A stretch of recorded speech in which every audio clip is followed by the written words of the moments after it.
If you really want to go Kyrian on your rogue, but can't justify it because every guide currently says that the Necrolord's serrated bone spike is too good to pass up, or if an otherwise appealing covenant has benefits that seem irrelevant in PvP, those are exactly the sorts of imbalances we want to fix, and your feedback is essential to that process.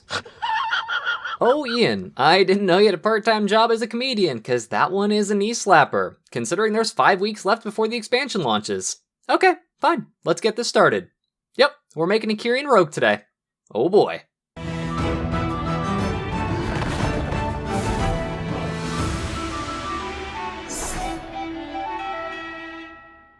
What's going on, guys? This is the Red Rogue, and yeah, no, we're making a Kyrian Rogue today, dead serious. So let me just get this out of the way now.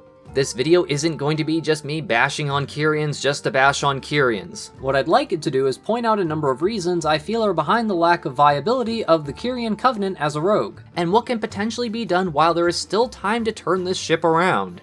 As always, this is all pre-tuning, hence why this is the perfect time to explain what is fundamentally less powerful or enjoyable about being Kyrian, especially as a rogue, as well as a few benefits it does have.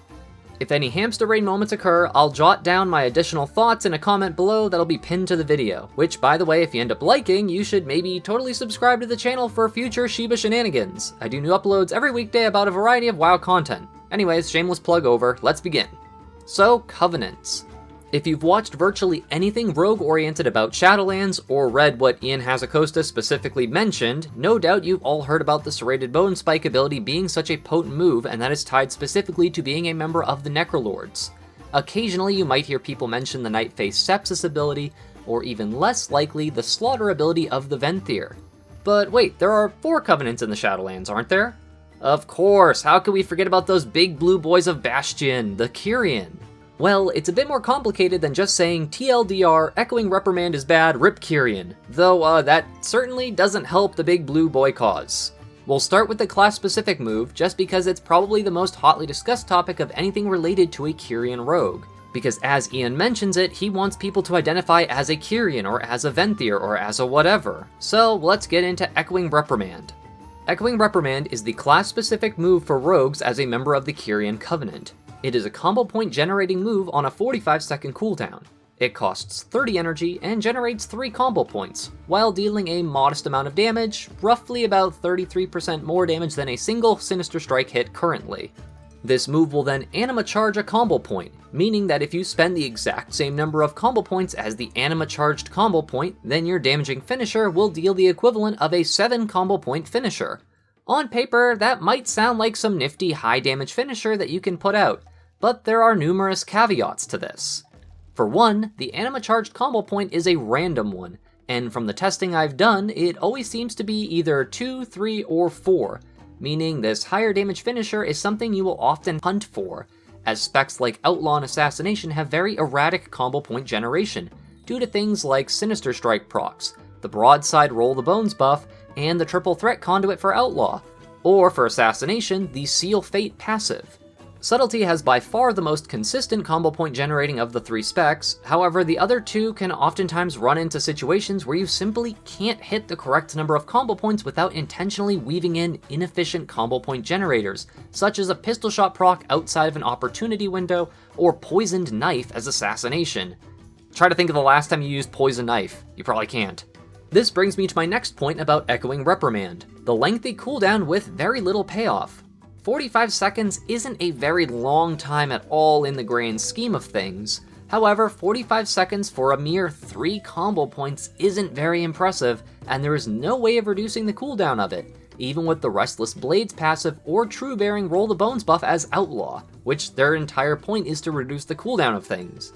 It also doesn't count the damage of the 7 combo point effect, as actually using 7 combo points in regards to cooldown reduction for specs like Subtlety or Outlaw, just as a heads up.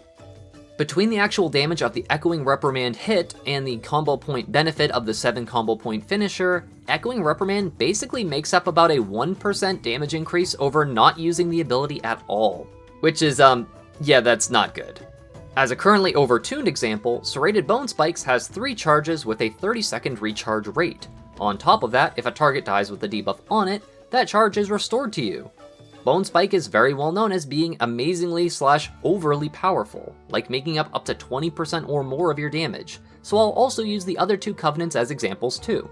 The Venthyr Rogue ability, Slaughter, while not being amazing for Outlaw due to the lack of stealth-oriented gameplay, is able to be used anytime you're in Stealth or Shadow Dance as Subtlety, meaning you can use this Covenant-specific ability very regularly.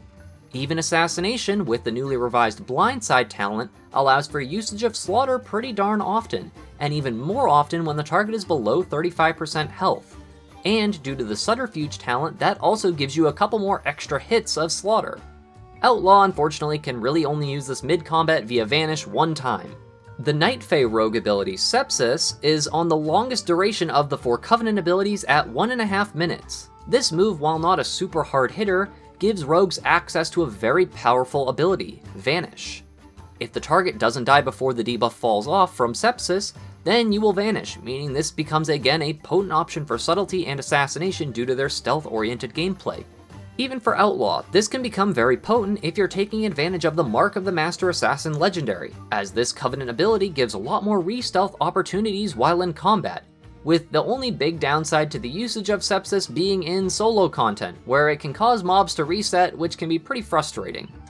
If a target does die with Sepsis active on them, then the cooldown is reduced by 1 minute, allowing you access to a pretty decent hitting dot while not being anything too crazy.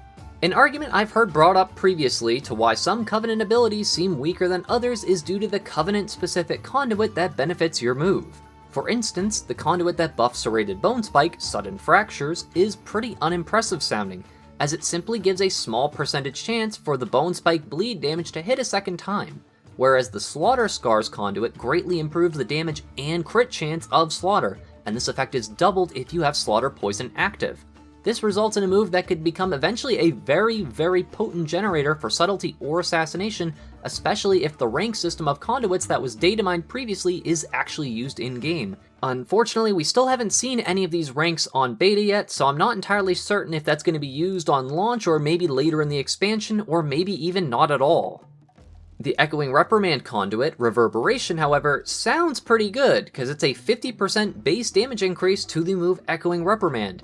However, like I mentioned before, this move is on a 45-second cooldown, so really you're getting like one really hard finishing move every 45 to 50 some odd seconds until you can actually get the combo points to line up right so that you can actually use the effect, if you can manage to before the buff falls off, which can happen. Lastly, the Soulbind Tree. Soulbind Trees of your Covenant are basically some special talent trees you put your conduits into and choose a path which will give you some passive benefits. There are also slots for socketable conduit effects, which I've gone over in a couple of my videos previously. The big thing to remember with conduit slots is that there are multiple types of them, and for potency conduit slots, aka the DPS and healing throughput ones, there are only 3, meaning as a DPS we will almost invariably have to choose the path of the Soulbind Tree that gives us those 3 potency slots, other than maybe some rare edge cases where we really need a defensive of some type. Of the 3 Kyrian Soulbind trees, the only one that has any passive damage increasing or stat increasing benefits is Pelagos. His initial ability is Let Go of the Past. This passive causes any spell or ability you use to increase your versatility by 1% for 10 seconds. Using another ability or spell adds another 1% as long as it isn't a repeat of your most recently used ability. This stacks up to 5 times for a total of 5% versatility. Basically, with our normal rotation as any spec of rogue, this is a guaranteed 5% flat damage increase at all times, as long as you have something to hit and aren't just spamming the same button for 10 seconds straight. The other effect on Pelagos' tree that seems pretty decent is Combat Meditation. This will make Echoing Reprimand cast a 5% mastery buff on you for 20 seconds, and you'll occasionally expel out a blue glowing orb called a Sorrowful Memory. Touching this orb increases the duration of your 5% mastery buff by 3 seconds. With how often it spawns orbs, you can basically get at least a 75% or so uptime of combat meditation if you can hit every orb. No other throughput increases are available to you on either of the other Soulbind trees if you specifically follow the potency conduit path, with the exception of possibly Bronze Call to Action, which requires you to use 120 spells or abilities before Brawn will come to help you in combat for 30 seconds.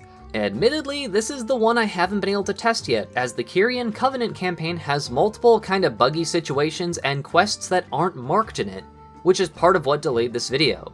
I'll leave a pinned comment regarding this effect in the future, but for now I can't say exactly how amazing the damage that Brawn deals is. What this means though, in regards to Soulbind choices, there is really only one choice of the three that has any throughput benefits as a rogue, and that is Pelagos with his versatility buff and mastery buff. But is that really worth Echoing Reprimand currently being only a 1% damage increase of a move to use over just not using the move at all? Absolutely not. To be fair, the Kyrian Covenant has a lot of beneficial healing and defensive traits on its Soulbind trees, which might be what can make it viable to certain forms of content or classes in general. However, as a pure DPS class like Rogue, and if you're just looking at it from a raw DPS standpoint, Kyrian in its current state just doesn't seem appealing in my opinion, unless you just really like the aesthetic of it, which then I suppose I could see some interest. So, now that I've gone over the shortcomings and occasional benefits of the Kyrian Covenant, what can be done to fix this before launch? Well, first, I highly recommend that each Soulbind character has at least one stat proc or benefit on the same path as their potency conduit path, as it seems pretty unbalanced that one Soulbind character has both the versatility and mastery buff, and literally you get them no matter what path you go, because the versatility one is the first one you get, and the mastery one is the last one you get. So eventually, if Pelagos is your Soulbind, you will have a versatility and a mastery buff waiting for you basically anytime you do your normal rotation or use your Covenant ability, whereas if you're using either of the other two Soulbind characters, you do not get any stat benefit at all. Unless you're intentionally skipping a potency conduit slot just for either a crit bonus or a haste bonus depending on which of the two Soulbind characters you pick. And I really doubt that they're strong enough to warrant getting rid of that potency conduit slot option. Secondly, and probably way more importantly, Echoing Reprimand needs some sort of a total rework basically from the ground up. The damage is unimpressive, the combo point generation is middling at best, and the cooldown just seems not worth the impact it offers to your playstyle or performance in general. Honestly, what I think would be a feasible option, while still going along the same thematic idea of an Echoing Reprimand, whatever that means, would be to make it work sorta like the Potion of the Old War, where once you use this cooldown, it would cause like a Kyrian Defender or something to come to your aid and replicate some of your moves for a short time of bursty damage. This would at least make it feel like an impactful, hard-hitting move, and it would make it where we don't have to deal with this really arbitrary, oh, random combo point gets buffed, so you have to intentionally reach this number of combo points and waste GCDs to do it probably. And it would probably make the potency conduit reverberation slightly more appealing, but again, all of this would just be ideas that would need to be tuned anyhow, but at least it's something to think about, Blizzard. Anyways, before this really turns into a pointless rant, I just wanted to say I sincerely hope it is possible to be a Kyrian Rogue without some negative backlash for your choice in competitive aspects of the game. For how much Blizzard wants to push the focus on Covenants above classes, I hope and expect that there will be some sweeping balance and tuning changes to make these options feel different while still having some potency in various forms of content. I hope you folks enjoyed the video, and I sincerely apologize for the lapse in my normal video schedule. Between some hiccups with this video and some personal stuff, I just couldn't have this one done in time for Tuesday. I hope you all understand, and I'll try to work in a weekend video so as to make up for the one that I missed. If you're new around here, I'd like to welcome you to come check out the rest of the channel. I cover a variety of WoW-oriented content, and am especially biased towards anything Rogue-related.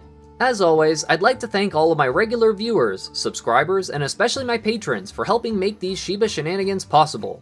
Thank you all so much for watching. This is the Red Rogue, and I'll see you guys around.